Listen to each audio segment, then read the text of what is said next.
Jaya plus நேயர்களுக்கு வணக்கம். இப்போ நம்ம பார்த்துட்டு இருக்கிற இந்த நிகழ்ச்சி கரம் கோர்ப்போம்.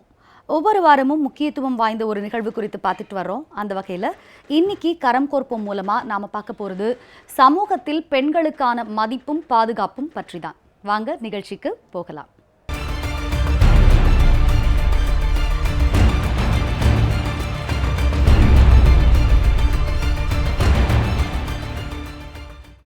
இந்திய திருநாடு ஆங்கிலேயர்களிடம் அடிமைப்பட்டு கிடந்த போது இந்தியாவுக்கு சுதந்திரம் கிடைச்சா அதனால ஏற்படக்கூடிய மகிழ்ச்சியை பற்றி மகாகவி பாரதியார் சுதந்திரம் கிடைக்கிறதுக்கு முன்பே ஆடுவோமே பள்ளு பாடுவோமேன்னு பாடியிருந்தார். பின்னால நமக்கு சுதந்திரம் கிடைச்சது. ஆனா அதே சமயம் பெண் இல்லாம விடுதலை சாத்தியமில்லை அப்படின்னு பாரதியாருக்கு உணர்த்தினாங்க சகோதரி நிவேதிதா. அதற்கு பின்னால அடிமைப்பட்டு கிடந்த பெண் சுதந்திரத்திற்காக மகாகவி பாரதியார் எண்ணற்ற பாடல்கள் மூலம் புரட்சி கருத்துக்களை விதைச்சாரு. 1904 சுதேசி மித்ரன் இதழில் பாரதி மொழிபெயர்ப்பாளராக பணியாற்றிய போது சென்னை திருவல்லிக்கேணியில் இருந்த வைத்தியநாத ஐயர் என்பவர் சக்கரவர்த்தினி என்ற பெயர்ல பெண்களுக்கான மாத இதழை நடத்தினார். இந்த இதழில் பாரதியார் 1904 முதல் 1906 வரை ஆசிரியராக இருந்த காலகட்டத்தில் பாரதியார் பெண் விடுதலைக்காக மிக தீவிரமாக எழுதியுள்ளார். பரிபூரண சமத்துவம் இல்லாத இடத்தில் நாம் ஆண் மக்களுடன் வாழ மாட்டோம் என்று சொல்லுவதனால் நமக்கு நம்முடைய கணவராலும் அவர்களை சார்ந்தவர்களாலும் நேரத்தக்க கொடுமைகள் எத்தனை இருந்தாலும் எத்தன்மை உடையனவாயினும் நாம் அஞ்சக்கூடாது. சகோதரிகளே, 6லும் சாவு 100லும் சாவு, தர்மத்திற்காக இறப்போரும் இறக்கத்தான் செய்கிறார்கள், பிறரும் இறக்கத்தான் செய்கிறார்கள். ஆதலால் சகோதரிகளே, பெண் விடுதலையின் பொருட்டாக தர்ம யுத்தம் தொடங்குங்கள், நாம் வெற்றி பெறுவோம் என பாரதி பெண் விடுதலைக்காக பாடுபட பெண்களை அழைத்தார். அதே சமயம் பெண்கள் பதிவிரதைகளாக இருக்க வேண்டுமானால் அதற்கு ஆண்கள் தான் ஒழுங்காகவும் ஒழுக்கமாகவும் இருக்க வேண்டும் என்றார் பாரதி. தன்னுடைய எழுத்துக்களில் அவர் இப்படி குறிப்பிட்டார்: அட பரம மூடர்களே, ஆண் பிள்ளைகள் தவறினால் ஸ்திரீகள் பதிவிரதைகளாக எப்படி இருக்க முடியும்? பதிவிரதைகளை காப்பாற்றுவதற்காக ஸ்திரீகளை புருஷர்கள் அடிப்பதும் திட்டுவதும் கொடுமை செய்வதும் எல்லையின்றி நடைபெற்று வருகிறது. சி, மானங்கெட்ட தோல்வி, ஆண்களுக்கு அநியாயமும் கொடுமையும் செய்து பயனில்லை என்று முழங்கினார்.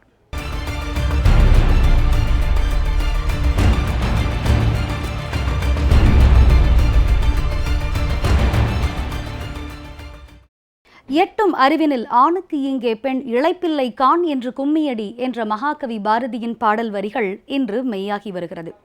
திரும்பும் திசையெல்லாம் ஆண்களுக்கு சரிநிகராக பெண்கள் அனைத்து துறைகளிலும் முன்னேற்ற பாதையில் உயர்ந்து கொண்டே செல்கின்றனர். தமிழகத்தை பொறுத்தவரை கல்வியில் முதலிடத்தில் இருக்கிறார்கள். பல சமயங்களில் ஆண்களை விட மேலோங்கி இருக்கிறார்கள். ஆனால் பெண்களுக்கான பாதுகாப்பு கேள்விக்குறியாகத்தானே இருக்கிறது. நம் சமூகத்தில் சுவாசிக்க மட்டுமே பெண்கள் அனுமதிக்கப்படுகிறார்கள் என்பதைத்தான் அடிக்கடி நடக்கும் பல்வேறு நிகழ்வுகள் உணர்த்துகின்றன. அதுவும் அனுமதிக்கப்பட்ட எல்லைக்குள் ஏற்கனவே நிர்ணயிக்கப்பட்டிருக்கும் விதிகளுக்கு உட்பட்டே நடக்க வேண்டும் என்று அவர்களுக்கு நேரடியாகவும் மறைமுகமாகவும் உணர்த்தப்பட்டு கொண்டே இருக்கிறது. எதையும் மறுக்கவோ தன் கருத்தை சொல்லவோ பெண்ணுக்கு இங்கே உரிமை மறுக்கப்படுகிறது. சமூகம் வகுத்து வைத்திருக்கும் அந்த எல்லைக்கோட்டை தாண்டினால் மரணமோ அதற்கு நிகரான இழப்போ ஏற்படும் என்றே காலம் காலமாக சொல்லப்பட்டு வருகிறது. அதற்கு உதாரணங்கள் டெல்லியில் நிர்பயா, இன்னும் பல்வேறு மாநிலங்களில் பெயர் வெளிவராத பெண்கள், சென்னை போரூர் அருகே 3 வயது சிறுமி ஹாசினி கொலை, அந்த குற்றவாளி தனது தாயையே கொன்ற கொடூரம், சென்னையைச் சேர்ந்த இந்துஜாவும் கோயம்புத்தூர் செஞ்சேரிப்புத்தூரை சேர்ந்த ஜான்சி பிரியாவும் காதலை ஏற்க மறுத்ததால் ஒருவரும், காதலன் சொன்னதை ஏற்க மறுத்ததால் இன்னொருவரும் தீயிட்டு கொளுத்தப்பட்டு உயிரிழந்திருக்கிறார்கள்.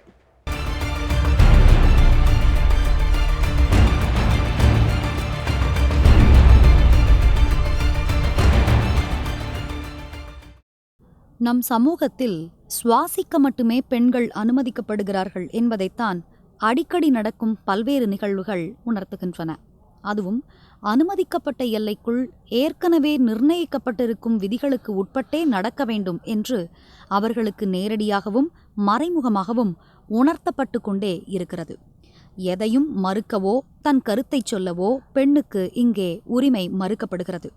சமூகம் வகுத்து வைத்திருக்கும் அந்த எல்லைக்கோட்டை தாண்டினால் மரணமோ அதற்கு நிகரானதொரு இழப்போ அவர்களுக்கு ஏற்படும் என்றே காலம் காலமாய் சொல்லப்பட்டு வருகிறது. அதற்கு சமீபத்திய உதாரணங்கள் சென்னையைச் சேர்ந்த ஹிந்துஜாவும் கோயம்புத்தூர் செஞ்சேரிப்புத்தூரைச் சேர்ந்த ஜான்சி பிரியாவும். காதலை ஏற்க மறுத்ததால் ஒருவரும், காதலன் சொன்னதை ஏற்க மறுத்ததால் இன்னொருவரும் தீயிட்டு கொளுத்தப்பட்டு உயிரிழந்திருக்கிறார்கள். வினோதினி, பிரான்சினா, தன்யா, சோனியா, ஸ்வாதி, வித்யா, நவீனா, இந்த முறை ஹிந்துஜா. இந்த பெயர் பட்டியல் நம் எல்லோருக்குமே நன்கு தெரிந்த பட்டியலாகவே இருக்கக்கூடும்.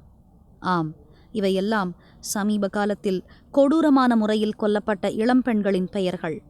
விவாதங்கள், ஃபேஸ்புக் கிசுகிசுக்கள், கலாச்சார பிரச்சாரங்கள் எப்பொழுதையும் போலவே அப்பொழுதும் இப்பொழுதும் நடக்கின்றன.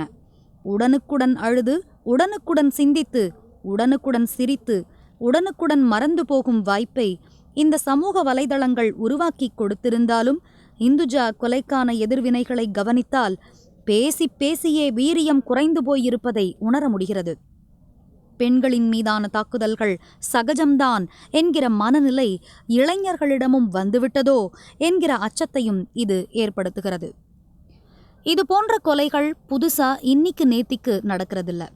2 நாள் அதை பற்றி பேசிட்டு கலைஞ்சு போறது தவிர்த்து வேறு எதையுமே நாம் செய்வதில்லை. குடும்பங்களும் பள்ளிகளும் கல்லூரிகளும் ஆண் பெண் ரிலேஷன்ஷிப்பை தெளிவா பேசுவது இல்லை. குடும்பங்கள் ஏற்கனவே பெண்களை தன்னோட உடைமைகளா வச்சிருக்கிற நிலையில் கல்விக்கூடங்களிலும் கல்லூரிகளிலும் இன்னும் வேறு எந்த சமூக அரங்கிலுமே பெண்களுக்கு ஸ்பேஸ் இல்லை. நம்மக்கிட்ட இருக்கிறதெல்லாம் என்ன? தூக்கிட்டு போய் தாலி கட்டுற, காதலை அடிமைத்தனமாக காட்டுகிற, ஒரு காதல் ஒரு முறைதான் பூக்கும் மாதிரியான திரைப்படங்கள் தானே. ஒரு அடலசன்ட் பொண்ணுக்கிட்டையும் பையன்கிட்டையும் நாம எல்லோருமா சேர்ந்து உயிரியல்பையும் உணர்வுகளை சரியா வழிப்படுத்த சொல்லிக் கொடுத்துருக்கோமா? சட்டம், பாதுகாப்பு கலைகள்னு எல்லாத்தையும் வலியுறுத்துறதுக்கு முன்னாடி வாழ்க்கை கல்வி இல்லைன்னா இது எல்லாமே வீண்தானே. இங்க தேவைப்படுறதெல்லாம் பேசுறதுக்கான ஸ்பேஸ் தான். சமூகத்துல எல்லோரும் காதலிக்கிறாங்க. ஆனா காதலிக்கிறது, காதலிக்கப்படுறது யாருக்கும் தெரியக்கூடாதுன்னு நினைக்கிறது வினோதம் இல்லையா? ஐடியா ஆஃப் மாஸ்குலினிட்டியை உடைச்சு போடுறது தாங்க வழி. காதல்ல தோல்வியா, கஷ்டமா இருக்கா, அழுன்னு அந்த கொடுமையை செஞ்ச பையனுக்கு யாராவது சொல்லி இருப்பாங்களா? அவனை அழ வச்சிருக்கணுமே, அதட்டி இருக்கணுமே. அந்த பொண்ணை கஷ்டப்படுத்துறதுக்கு உனக்கு எந்த உரிமையும் இல்லைன்னு கண்டிக்கவும் அதட்டவும் அணைச்சு புரிய வைக்கவும் சமூகத்தோட எல்லா இன்ஸ்டிடியூஷன்லேயும் வேலை செஞ்சிருக்கணுமே. இது இங்க இல்லை அப்படிங்கிறது தான் பிரச்சனை. இதை நாம் செய்யும் வரை இது போன்ற கொலைகளுக்கு தீர்வே கிடைக்காது. காதலின் பெயரிலான கொலைகள் குறித்து யாரிடம் பேசினாலும் எல்லோரும் கைகாட்டுவது சினிமாவைத்தான். சினிமா உலகம் என்ன சொல்கிறது என்பதற்காக இயக்குனர் ராமிடம் பேசினோம். சினிமாதான் இந்த குற்றங்களுக்கு காரணம் என்ற பொதுவான ஸ்டேட்மெண்ட்டை என்னால் ஏற்க முடியவில்லை. பொது புத்தியின் வேல்யூ சிஸ்டத்தை தான் சினிமா வெளிப்படுத்திட்டே இருக்கு. முன்பு காதலை மறுக்கிறதென்பது ஆண்கள் மட்டுமே செய்யக்கூடிய வேலையாக இருந்தது. ஆனால் உலகமயமாக்கலுக்கு பிறகு இந்த 20 வருடங்கள்ல பெண்களோட நிலை, கல்வி, வேலைவாய்ப்பு கொஞ்சமாவது முன்னேறி இருக்கு. முடிவெடுக்கிற நிலையில பெண்கள் இருக்காங்க. பெண்களின் முடிவுகளை சுயமா தன்னை பாதுகாக்கிற தன்மையை ஆண்கள் புரிஞ்சுக்கிறதே இல்லை. ஆண்களுக்கு இதை பற்றி புரிய வைக்கிற ஸ்பேஸும் சமூகத்தில் இல்லை. ஸ்டாக்கிங் சரி என்பதை சினிமா கற்றுக் கொடுக்கல. ஆனால் பெண்கள் காதலை மறுத்தாலே ஆண்களை ஏமாற்றுவதுதான்னு சினிமா சொல்லிக் கொடுக்குது. இதன் தாக்கம் சமூகத்தில் இருக்கவே செய்யுது. அதை ஒப்புக்கொண்டுதான் ஆகணும். சினிமாக்கள் இந்த விதத்தில் பொறுப்பாக காட்சிகளை கையாள வேண்டியது முக்கியம். பெண்கள்னா யார்? இந்த சொற்பமான முன்னேற்றத்தை அடையிறதுக்கு எத்தனை போராட்டங்களை அவங்க கடந்து வந்திருக்காங்க. பெண் என்பவள் சக மனுஷி. தன்னை போலவே எல்லா உணர்வுகளும் அறிவும் பொருந்திய உயிர்னு குடும்பங்களும் படிக்கிற இடமும் சொல்லணும். கல்விக்கூடங்கள், சமூகம், ஊடகங்கள், சினிமாக்கள், இலக்கியங்கிற எல்லாமும் சேர்ந்த கூட்டு முயற்சியால மட்டும்தான் இந்த வன்முறைகள், பெண் மீதான வெறுப்பு களையப்படும் அப்படின்னு சொன்னார். ஆசிட் வீச்சினால கொல்லப்பட்ட காரைக்கால் வினோதினி, சென்னையைச் சேர்ந்த வித்யா ஆகியோரின் கடைசி வார்த்தைகளை யூடியூப் வீடியோவிலும் ஃபேஸ்புக்கை ஸ்க்ரால் செய்யும் போதும் பலரும் கேட்டிருக்கக்கூடும். தற்கொலை செய்து கொண்ட, கொலைவெறி தாக்குதல்களை எதிர்கொண்ட பல பெண்களின் வாக்குமூலங்கள் ஒரே குரலில் சொல்வது இதைத்தான்: இனிமே எந்த பொண்ணுக்கும் இது நடக்கக்கூடாது. சில தன்னார்வ தொண்டு நிறுவனங்களோட பணிகளும், மக்கள் எழுச்சிகளின் போது ஒதுக்கப்படும் சில கோடிகளும் நடவடிக்கைகளும், நிர்பயா நிதி, சுவாதி செயலிகள் மட்டும் போதாது என்பது மட்டும் புரிகிறது. என்ன செய்ய போகிறோம் நாம்? பெண்கள் இப்படி படுகொலை செய்யப்படுவது நமக்கு புதிதல்ல. ஆனா காதலும் காதலின் நிமித்தமும் செய்யப்படும் வன்முறைகளும் கொலைகளும் நாளுக்கு நாள் அதிகரித்து வருகின்றன. பெண்களுக்கு கல்வியும் பொருளாதார சுதந்திரமும் கிடைத்துவிட்டதாக நாம் பெருமைப்பட்டு கொள்ளும் இந்த நூற்றாண்டில்தான் பெண்கள் மீதான வன்முறை பெருகியபடி இருக்கிறது. ஒரு பக்கம் பெண்களுக்கான சுதந்திர சாளரங்களை திறந்துவிட்டதாக சொல்லிக்கொண்டே, மறுபக்கம் அவர்களின் வாழ்வுரிமை கதவை இழுத்துச் சாத்தி விடுகிறோம். பெண்கள் எதை படிப்பது, எதை உடுத்துவது, யாரை மணப்பது, எப்படி நடந்து கொள்வது என்று அனைத்தையும் பொறுப்பு, கடமை, பண்பாடு ஆகியவற்றின் போர்வையில் சமூகத்தின் பெயரைச் சொல்லி பெற்றோர் அல்லது புகுந்த வீட்டினர் தீர்மானித்து விடுகிறார்கள். எப்போதும் அடுத்தவரின் கட்டுப்பாட்டுக்குள்ளேயே வாழ பெண்கள் நிர்பந்திக்கப்படுகிறார்கள். சுயமாக முடிவெடுக்கும் பெண்களை இந்த சமூகம் முகமலர்ச்சியோடு ஏற்றுக்கொள்வதில்லை.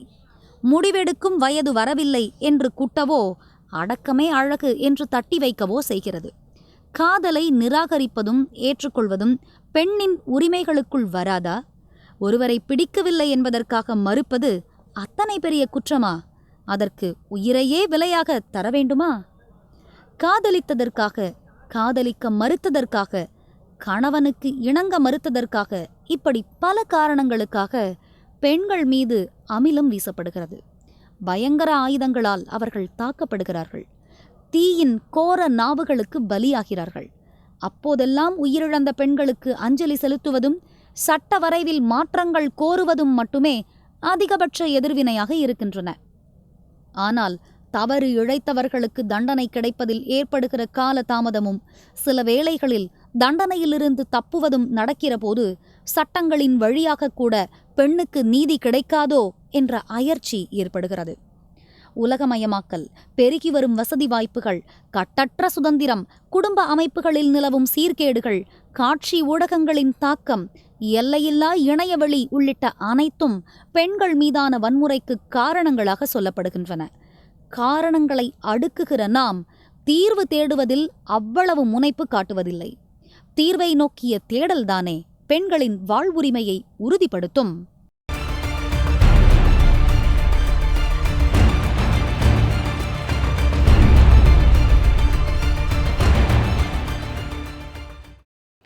அமைதியான கடல் ஒருபோதும் சிறந்த மாலுமியை உண்டாக்காது என ஆங்கில பழமொழி ஒன்று உண்டு.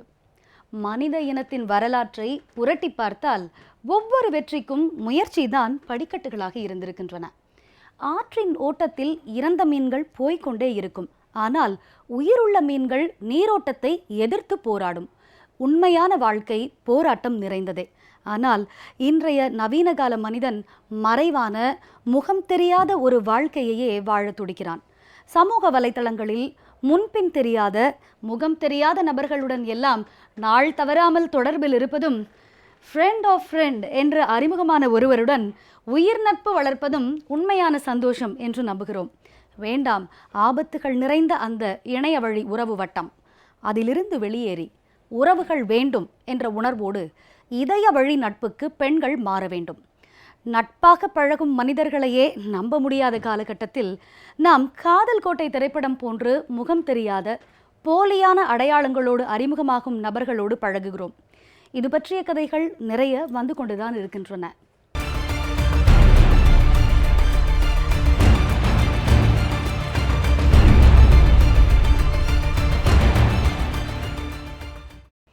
பெண்களின் உணர்வில் தோன்றுவதே உண்மையான பாதுகாப்பு. பெண்கள் தங்கள் திறமைகளை வளர்த்து கொள்ள வேண்டும். அதற்கு துணையாக ஆண்கள் இருக்க வேண்டும். நமது திறமைக்கு ஆண்கள் மதிப்பளிக்கும் போதுதான் நாம் சிறப்படைகிறோம். பெண்களின் திறமைகளும் முன்னேற்றமும் முடக்கப்படும் நாட்டின் வளர்ச்சியும் முடக்கமாகிவிடும். பெண்களின் முன்னேற்றத்தை தடை செய்வது அந்த நாட்டிற்கே செய்யும் மிகப்பெரிய துரோகமாகிவிடும் என்கிறார் அமெரிக்க முன்னாள் அதிபர் ஒபாமாவின் மனைவி மிஷேல் ஒபாமா. ஆண்களைப் போல பெண்களால் சுதந்திரமாக சுற்றித் திரிய முடியாதுதான். அதற்காக அவர்களை வீட்டிற்குள்ளேயே முடக்கி வைப்பதும் சரியல்ல. பெண்களின் சேவை இந்த சமூகத்திற்கு தேவை. பெண்கள் தங்களுடைய பாதுகாப்பு வட்டத்தை விட்டு வெளியே வராமல் இந்த சமூகத்தை சந்திக்க வேண்டும். வெளி உலக பிரச்சனைகளை கண்டு அவர்கள் தயங்கக்கூடாது. பிரச்சனைகளை நேருக்கு நேர் சந்திக்க வேண்டும். இது அவர்களுடைய திறமைக்கு ஒரு சவால். பறவைக்கு தேவை சிறகுகள், கூண்டு அல்ல. பாதுகாப்பு என்பது யாரோ கொடுப்பதல்ல, நமக்கு நாமே ஏற்படுத்தி கொள்ளும் கோட்டை. யாரோ நம்மை பாதுகாக்கிறார்கள் என்ற எண்ணம் இருக்கும் வரை பெண்களுக்கு விழிப்புணர்வு ஏற்படாது. அந்த எண்ணமும் மிகுந்த ஆபத்தானது. உண்மையான பாதுகாப்பு என்பது பெண்களின் உணர்வில் தோன்றுவது. பெண்களுக்கு பறக்க கற்றுக் கொடுங்கள், அவர்களது மனோபலம் பெருகும்.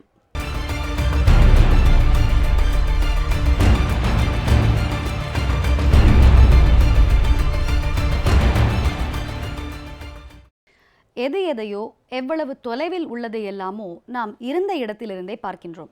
ஆனால் நமக்கு அருகில் இருப்பவர்களின் உள்ளத்தை அறிய முடியவில்லை, உறவாட நேரம் இருப்பதில்லை. அதுக்கெல்லாம் நேரம் இல்லைங்க. மெட்ரோ லைஃப்பில் நாங்களே பரபரப்பாக ஓடிட்டுருக்கோம். வேலை டென்ஷனில் உறவுகளோடு, பக்கத்து வீட்டில் இருப்பவர்களோடு உறவாட நேரம் ஏது என்பவையெல்லாம் பொய் காரணங்களே. உண்மையான காரணம், அந்த உறவை பேணுவதில் ஆழ் மனதில் பிடிப்பு இல்லை. இதுதான் உண்மை. உறவினர் வீட்டு விசேஷங்களையும் ஊர் திருவிழாவையும் தவிர்த்ததால் கூடி மகிழ, பேசிச் சிரிக்க வழியற்று போன இந்த தலைமுறை இணையதளங்களில் யார் யாரிடமோ அறிமுகமாக, பேச, சிரிக்க, கோபம் கொள்ள, வம்பு வளர்க்க, வெளியேற என பொழுதுபோக்கி தெரிகிறது. அதில் தன் சந்தோஷம் இருப்பதாக நம்புகிறது. உறவுகளின் மூலமாக சந்தோஷங்களை சம்பாதித்துக் கொள்வோம். அதற்கான வாய்ப்புகள் இன்னும் நம்மிடம் உள்ளது. எல்லாவற்றையும் இழந்த பிறகு, கால விரயங்களை கடந்த பிறகு, உறவின் சந்தோஷங்களை இழந்துவிட்டேனே என்று வருந்துவதை விட இப்பொழுதே நம் உறவை மேம்படுத்திக் கொள்வோம். பெண்கள் தங்கள் திறமைகளை வளர்த்து கொள்ள வேண்டும். தங்களுடைய பாதுகாப்பு வட்டத்தை விட்டு வெளியே வராமல் இந்த சமூகத்தை சந்திக்க வேண்டும். சமுதாயத்தில் பெண்கள் பாதுகாப்பு என்பது அனைத்து பெண் தோழிகளுக்கும் தெரியாத ஒன்றாக உள்ளது. பள்ளி செல்லும் பெண் குழந்தைகள் மற்றும் கல்லூரி செல்லும் தோழிகள் மற்றும் அலுவலக பணிகளுக்கு செல்லும் பெண்கள் என அனைத்து தரப்பு பெண்கள் மேற்கொள்ள வேண்டிய வழிமுறைகள்.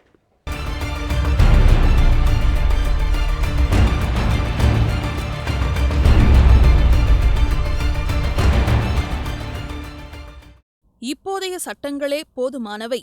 புதிய சட்டங்கள் அவசியமல்ல. ஏற்கனவே நிர்பயா வழக்கின் மூலமும் சட்ட பாதுகாப்பு மேலும் வலுவாகியுள்ளது. அதனால் இப்போது நமக்கு தேவை சட்டத்தை பயன்படுத்திக் கொள்வதற்கான அறிவே. ஆபத்து ஏற்படும் போது பெண்கள் கத்த வேண்டும், அவ்வளவுதான். இங்கு பெரும்பாலான பெண்கள் பொது இடத்தில் வைத்து துன்புறுத்தலுக்கு உள்ளாகும் போது அமைதியாக இருந்து விடுகிறார்கள். கத்தினால் நாம் தான் அவமானப்படுவோம் என நினைக்கிறார்கள். முதலில் ஆபத்து ஏற்படும் போது கத்த வேண்டும். அப்போது அபயக்குரல் கேட்டு பாதுகாப்புக்கான கரங்கள் சேரும். பெண்கள் தங்கள் திறமைகளை வளர்த்து கொள்ள வேண்டும். தங்களுடைய பாதுகாப்பு வட்டத்தை விட்டு வெளியே வராமல் இந்த சமூகத்தை சந்திக்க வேண்டும். பெண்களின் உணர்வில் தோன்றுவதே உண்மையான பாதுகாப்பு. பெண்கள் தங்கள் திறமைகளை வளர்த்து கொள்ள வேண்டும். அதற்கு துணையாக ஆண்கள் இருக்க வேண்டும். நமது திறமைக்கு ஆண்கள் மதிப்பளிக்கும் போதுதான் நாம் சிறப்படைகிறோம். பெண்களின் திறமைகளும் முன்னேற்றமும் முடக்கப்படும் நாட்டின் வளர்ச்சியும் முடக்கமாகிவிடும். பெண்களின் முன்னேற்றத்தை தடை செய்வது அந்த நாட்டிற்கே செய்யும் மிகப்பெரிய துரோகமாகிவிடும் என்கிறார் அமெரிக்க முன்னாள் அதிபர் ஒபாமாவின் மனைவி மிச்சேல் ஒபாமா. ஆண்களைப் போல பெண்களால் சுதந்திரமாக சுற்றித் திரிய முடியாதுதான். அதற்காக அவர்களை வீட்டுக்குள்ளேயே முடக்கி வைப்பது சரியல்ல. வெளி உலக பிரச்சினைகளைக் கண்டு அவர்கள் தயங்கக்கூடாது. பிரச்சினைகளை நேருக்கு நேர் சந்திக்க வேண்டும். இது அவர்களுடைய திறமைக்கு ஒரு சவால். பாதுகாப்பு என்பது யாரோ கொடுப்பதல்ல, நமக்கு நாமே ஏற்படுத்திக் கொள்ளும் கோட்டை. யாரோ நம்மை பாதுகாக்கிறார்கள் என்ற எண்ணம் இருக்கும் வரை பெண்களுக்கு விழிப்புணர்வு ஏற்படாது. அந்த எண்ணமும் மிகுந்த ஆபத்தானது. உண்மையான பாதுகாப்பு என்பது பெண்களின் உணர்வில் தோன்றுவது. பெண்களுக்கு பறக்க கற்றுக் கொடுங்கள், அவர்களது மனோபலம் பெருகும். அதே சமயம் பறக்க நினைக்கும் பெண்கள் இணையதள வழி உறவுகள் மூலம் முகம் தெரியாதவர்களோடு நட்பு பாராட்ட நினைக்கிறார்கள். அது பல சமயங்களில் ஏமாற்றத்திலும் ஆபத்திலும் கொண்டு வந்து விடுகிறது. உறவுகள் வேண்டும் என்ற உணர்வோடு இதய வழி நட்புக்கு பெண்கள் மாற வேண்டும். பெண்களுக்கு இணைய வழி உறவு தேவையில்லை, இதய வழி உறவுதான் இப்போதைக்கு தேவை. அன்பு, காதல், பாசம், அரவணைப்பு, விட்டு கொடுத்தல், புரிந்துணர்வு இவைகளெல்லாம் படிப்படியாக நம்மை விட்டு விடைபெற்றுக் கொண்டிருக்கின்றன. முழுமையான அன்பு பயங்களை போக்கும் என நம்மில் எத்தனை பேருக்கு தெரியும்? அன்பு இதயம் கொண்டவர்களாக வாழ வேண்டும் என நினைக்கிறோம். ஆனால் செயலோ வேறு விதமாக அமைந்து விடுகிறது. மகிழ்ச்சியை நாம் அனைவருமே தேடிக் கொண்டிருக்கிறோம். பல நேரங்களில் தொலைக்காட்சி, இணையதளம் என இவைகளில் இன்பத்தை தேடி அலைகின்றோம்.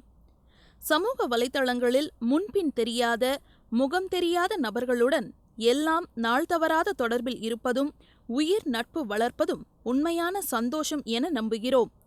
ஆகிவிடக்கூடாது. கல்லூரி தோழிகள் தங்கள் சக நண்பர்களுடன் பொது இடங்களில் சுற்றுவதை தவிர்க்க வேண்டும். குடும்பத்தில் ஏற்படும் விவாதங்களின் பொழுது மிக அமைதி காக்க வேண்டும். வீட்டிற்கு புதிதாக வருபவர்களிடம் அளவான பழக்கங்கள் வைத்துக் கொள்ள வேண்டும். பெண் குழந்தைகளிடம் அடையாளம் தெரியாதவர்கள் தரும் பொருட்களை வாங்கக்கூடாது என அறிவுறுத்த வேண்டும். அதிக மக்கள் கூடும் பொது இடங்களில் பெண்கள் விலை உயர்ந்த பொருட்களையும் ஆபரணங்களையும் தவிர்க்க வேண்டும்.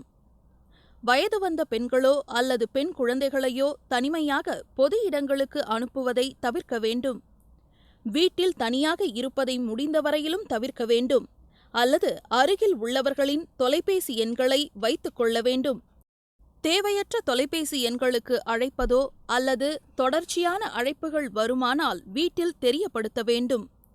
வீட்டில் நமக்கு எதிரான மாற்றங்கள் தெரியுமானால் மகளிர் காவல் நிலையங்களில் புகார் தெரியப்படுத்த வேண்டும். குழந்தை திருமணங்கள் நடைபெறுமானால் அவற்றைக் கண்டு தெரியப்படுத்த வேண்டும். அல்லது அவற்றின் விளைவுகளை பற்றி இரு தரப்புக்கும் புரிய வைக்க வேண்டும். காதல் நண்பர்களின் வசிய மாற்றங்களுக்கு மனதில் இடம் கொடுக்காமல் இருக்க வேண்டும். உறவினர்களிடம் கவனமுடன் பழக வேண்டும். தேவையற்ற உறவுகளை தவிர்க்க வேண்டும். இரவு நேர பயணங்களில் அதிக விழிப்புணர்வுடன் இருக்க வேண்டும். மற்றும் தனியாக அதிக தொலைவு செல்வதை தவிர்க்க வேண்டும். தேசிய குற்ற ஆவண காப்பகம் வெளியிட்டிருக்கும் தரவுகள் மக்களுடைய பாதுகாப்பில் அரசு கவனம் செலுத்த தவறுகிறதோ எனும் கேள்வியை எழுப்புகின்றன. 2016 பெண்களுக்கு எதிரான குற்றச்செயல்கள் அதிகரித்திருப்பது இந்த தரவுகள் மூலம் தெரிய வந்திருக்கிறது. 2015 ஒப்பிடுகையில் பாலியல் வல்லுறவு, கடத்தல், தாக்குதல் போன்ற மகளிர் மீதான குற்றங்கள் 2.9% அதிகரித்துள்ளன. நகர்ப்புறங்களில் பெண்களுக்கு எதிரான குற்றச்செயல்களின் எண்ணிக்கை அதிகம். டெல்லி, மும்பை இதில் முன்னிலை வகிக்கின்றன. மகளிருக்கு எதிரான குற்றச்செயல் எண்ணிக்கையில் தேசிய சராசரியைப் போல 2 மடங்கு குற்றங்கள் டெல்லியில் நடந்துள்ளன. பெரும்பாலும் பெண்களின் கணவர் அல்லது நெருங்கிய உறவினர்களே இக்குற்றங்களில் ஈடுபட்டிருப்பதுதான் பெரும் துயரம். 2012 டெல்லியில் மருத்துவ மாணவி பாலியல் வல்லுறவு செய்யப்பட்டு உயிரிழந்த சம்பவத்துக்கு பிறகு மிக கொடூரமான கொலை என்பதற்கான விளக்கங்கள் விரிவுபடுத்தப்பட்டன. இதுபோன்ற குற்றங்களை காவல்துறையினர் உடனுக்குடன் பதிவு செய்து விசாரணை நடத்த வேண்டும் என்று உத்தரவுகளும் பிறப்பிக்கப்பட்டன. இத்தனைக்கு பிறகும் பெண்களுக்கு எதிரான குற்றங்கள் அதிகரித்துக் கொண்டே செல்வது வேதனை அளிக்கிறது.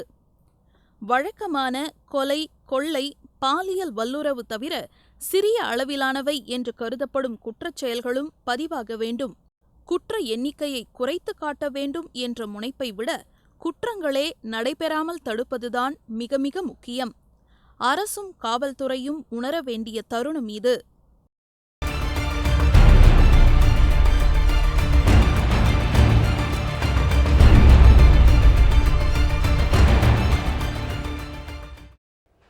ஒரு பெண் கருவறையில் ஜனிக்கும் தருணத்திலிருந்து கல்லறையில் அவள் உறங்கும் தருணம் வரை அவளுக்கு எதிராக நடக்கும் கொடுமைகள்தான் எவ்வளவு!